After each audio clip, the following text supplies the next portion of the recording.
Bismillahirrahmanirrahim. Assalamualaikum warahmatullahi wabarakatuh.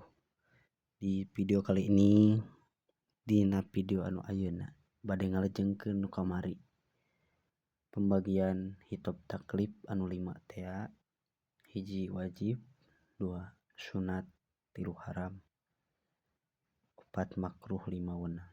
Nu kamari parantos dibahas dina video anu saatos.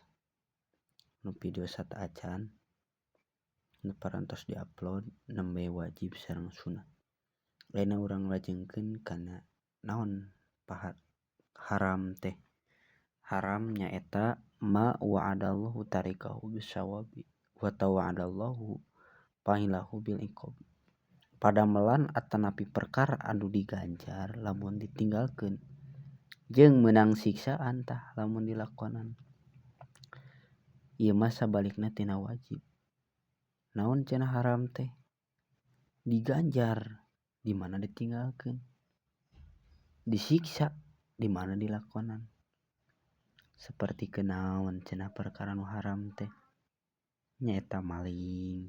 Tak urang lamun ngalaksanakeun maling atanapi padamelan nu sejen anu diharamkeun ku Allah sareng Rasul, mangka eta teh meunang siksaan, meunang dosa ke di akhirat disiksa.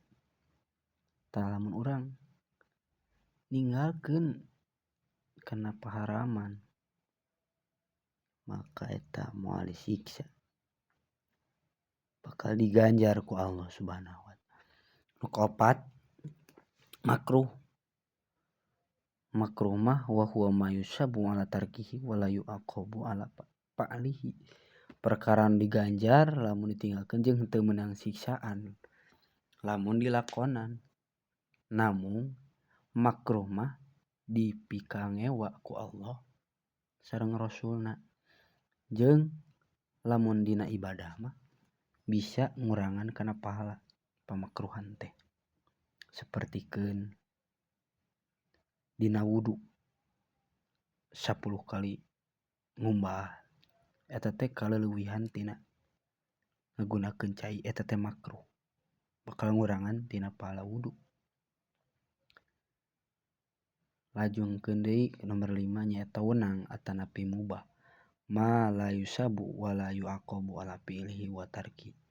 Ieu mah perkara anu diganjar, anu henteu diganjar jeung henteu disiksa lamun dipidamel jeung ditinggalkeun. Jadi ieu mah mubah mah atanapi weunang mah perkara anu teu meunang nanaon kitu. Diganjar henteu, disiksa henteu, ngan bisa jadi weunang berubah jadi wajib. Naon contona? Sapertikeun puasa misalkeun. Puasanya teu saur tah. Ai saur teh kan hukumna sunat. Plek teh teu saur. Tah pas beurang haik teu kuat puasa teh. Gara-gara ninggalkeun saur. Plek isuk deui teu saur teu kuat keneh wae. Tah mangka eta sunat.